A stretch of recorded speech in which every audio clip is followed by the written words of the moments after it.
Welcome to my class, student. It's class 8 English grammar. We are doing chapter 3 clauses, and this is session 1 and the introductory part of clauses. In this session you will come to know what are the clauses and what are the types of clauses.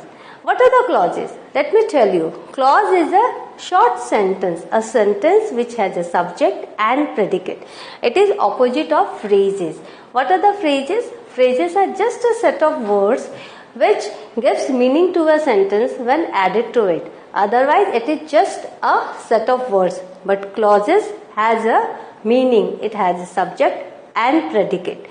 Let's start with clauses. First, the definition. Such a group of words which forms part of a sentence and contains a subject and a predicate is called a clause. Just now I have explained. A clause has a meaning of its own, right? It forms part of a larger sentence. Why? Because it is a part of a sentence. That means a sentence itself is a very large one and this is a part of that sentence. A clause is therefore the smallest unit of a sentence, right? So these are the things. Let me revise once again.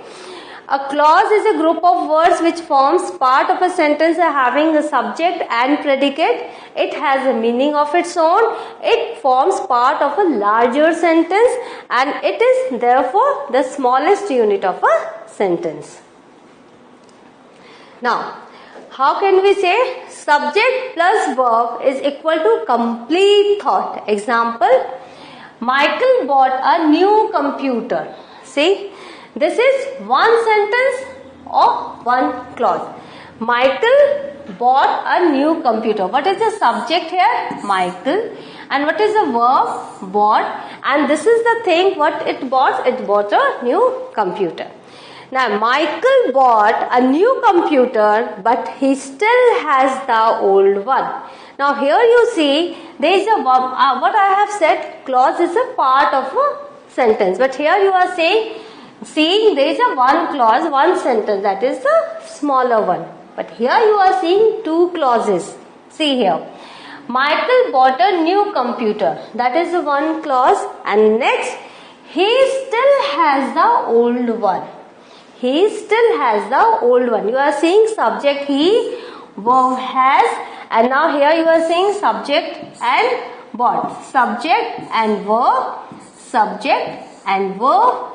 So, it's giving a complete thought. Michael bought a new computer and this is connected by but, right? But he still has the old one. That means two clauses we have connected it with but. That is a conjunction. So, in this way we can make a larger sentence by connecting clauses together. The basic knowledge of clauses gives us what? Why it is very important to learn about the clauses. A tremendous power to construct sentences.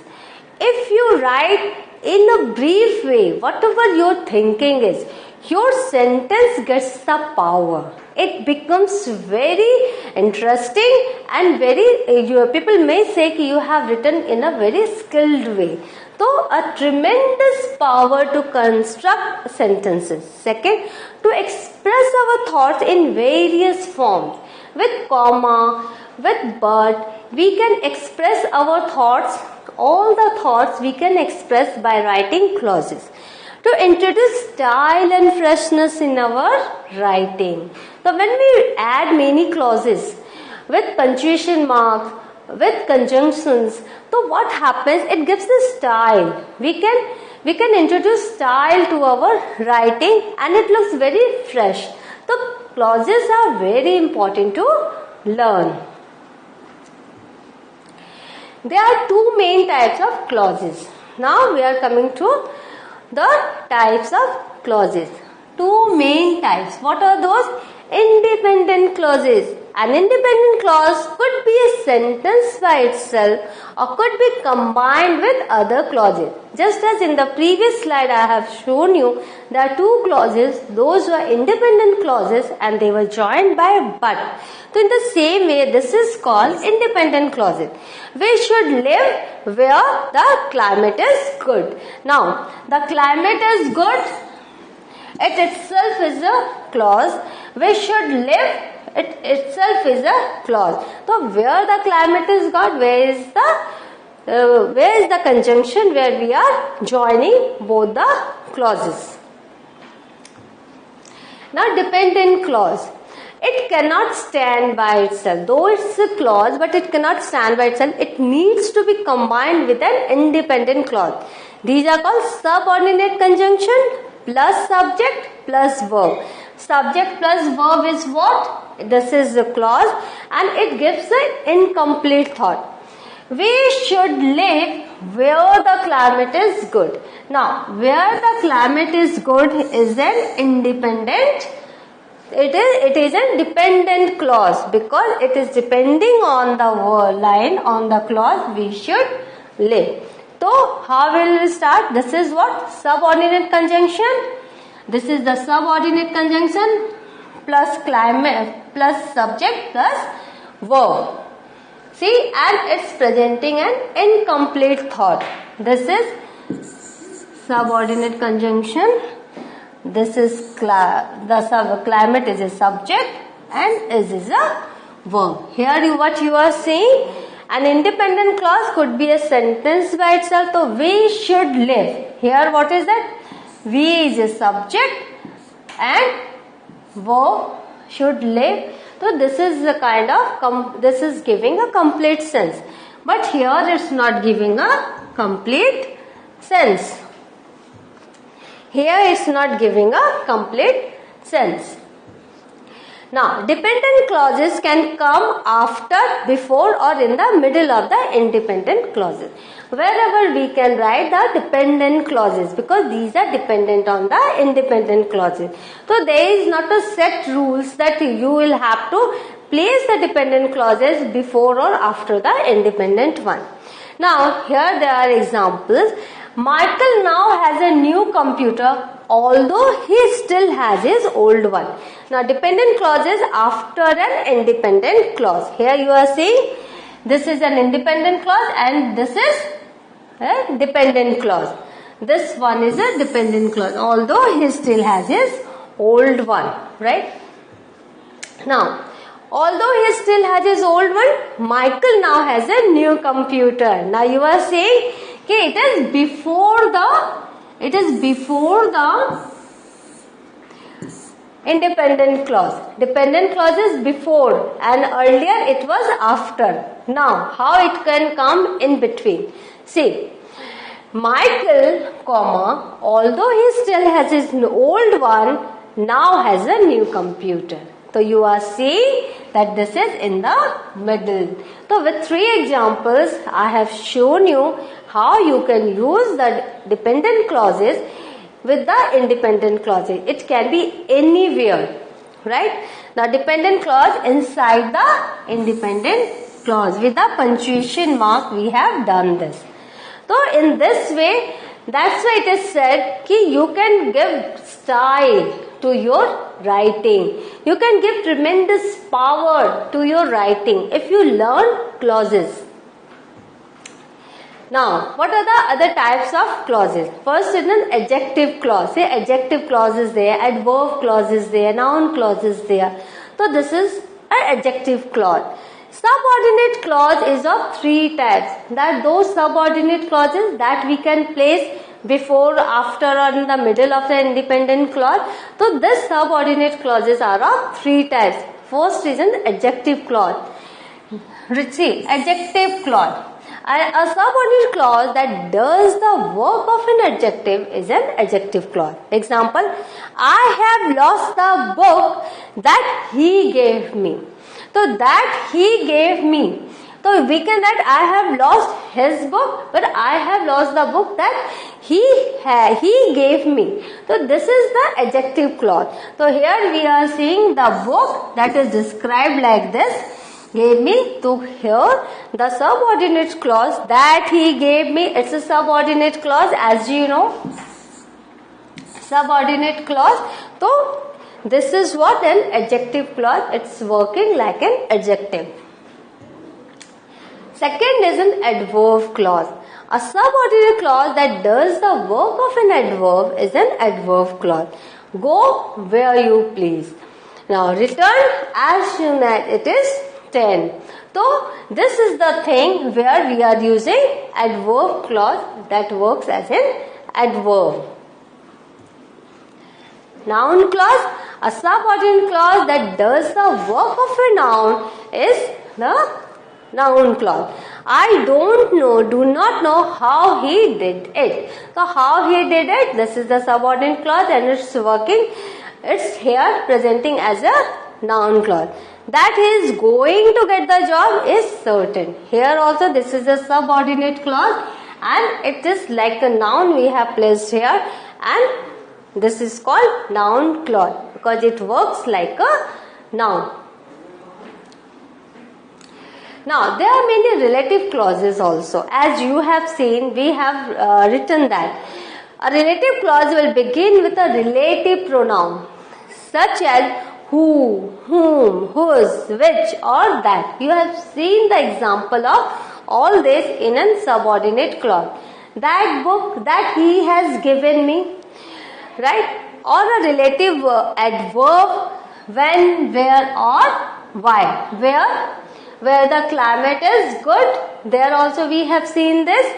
So these are used in a subordinate clause and give it a dependent clause. With this clause we are making the independent clause little bit dependent if we add all these things. So in this way you are seeing your writing skill is getting more interesting. Now the patterns look like this. How does it look? Relative pronoun or adverb plus subject plus verb, and it gives an incomplete thought because this is a this is a dependent clause. See, relative pronoun, and this is the first pattern, and second pattern is relative pronoun as subject and verb and gives us incomplete thought. Now this is the pattern. First pattern is relative pronoun or adverb. You know all the relative pronoun or adverb, the list is there in the previous slide, plus subject plus verb, and that is giving you incomplete thought. What gives you incomplete thought? Dependent clauses gives you incomplete thought. Then second pattern is relative pronoun as subject plus verb, and it gives an incomplete thought. This is the second one. Now example. First one. Whom Mrs. Russell hit in the head with a chalk eraser. Whom Mrs. Russell hit in the head with a chalk eraser. So whom is a relative pronoun, Mrs. Russell is a subject, hit is a verb. Right? As this is a subordinate clause and this is what? This is a dependent clause. So the main clause is to be added. So this is what? With the relative pronoun, that the first rule this example is. Now, where he chews and rolls with great enthusiasm. Where is again relative adverb. He is a subject, chews and rolls are the verbs. This is again the second example. So here you are seeing where he is a subject and chews and rolls are the verbs. So all these are dependent clauses. So you are seeing we need one more clause to give it a meaning. And with the relative pronoun and adverb, this sentences are being made. Now, who loves pizza crust? Now, who relative pronoun and loves verb. Like subordinate clauses, relative clauses cannot stand alone as complete sentence. You are seeing or incomplete thought. Here also you are not seeing a complete thought because this is a relative clause. Now you must connect them to main clauses to finish the thought. So once we will connect it to the main clause, it will give you a proper meaning. But these are the things that gives your style, your writing a unique style. So relative clauses are like dependent clauses, and with the relative clauses we write in a very powerful way, in a very skilled way. So these are very important. Now, essential relative clauses do not require commas. Where it is essential relative clause, that doesn't require any comma. And relative clause is essential when you need the information it provides. What is that? A dog that eats too much pizza will soon develop pepperoni breath. Now, a dog that eats, here relative clause doesn't require comma, because here it is giving the information. It is giving the information of the dog. Now in that, if dog is specified, my dog Floyd, here dog is specified. Dog का हमने नाम दिया है. Who eats too much pizza? तो हमने यहाँ पे we have put 2 commas just to add the relative clause. Who eats too much pizza has developed this breath, pepperoni breath. So this is the thing that you have to understand. Where the subject you need not to specify, you don't need to put comma, but where you need to specify your dog or whosoever is the subject, you need to put comma here. Now there is one more clause, coordinate clause. What is the coordinate clause? Clauses joined by coordinating conjunctions are coordinate clauses. So what you have learned? You have learned now adjective, adverb, noun, relative. Now this is one more clause, coordinate clause. Example, there are 2 clauses we are adding with the coordinate clause. He is very poor, he does not beg. Now with the coordinate conjunction we have added, he is very poor but he does not beg. So in this way you are seeing clauses joined by coordinating conjunctions are called coordinate clause. So you have seen subordinate clause, you are seeing coordinate clause. So what have you learned? In the clauses we have learned what is the definition of clause, what is its importance, what are the types, main types, what are the types of the subordinate clause, what are the relative clause, and what are the coordinating clause. So all these clauses, here you have got a complete idea of clauses. So whenever you go through your writing, whenever you go through any story or any composition, whatever, you will find all these clauses. Just you need to identify them. Which one is subordinate, which one is relative, which one is noun, adverb, adjective, and which one is subordinate. Dependent and independent also I have taught you. So you will see everywhere you will find these clauses. In this chapter I have shown you the clauses. In the next class I will explain you individually all type of clauses. By then, we have a good revision of this. We will meet in the next class. Thank you.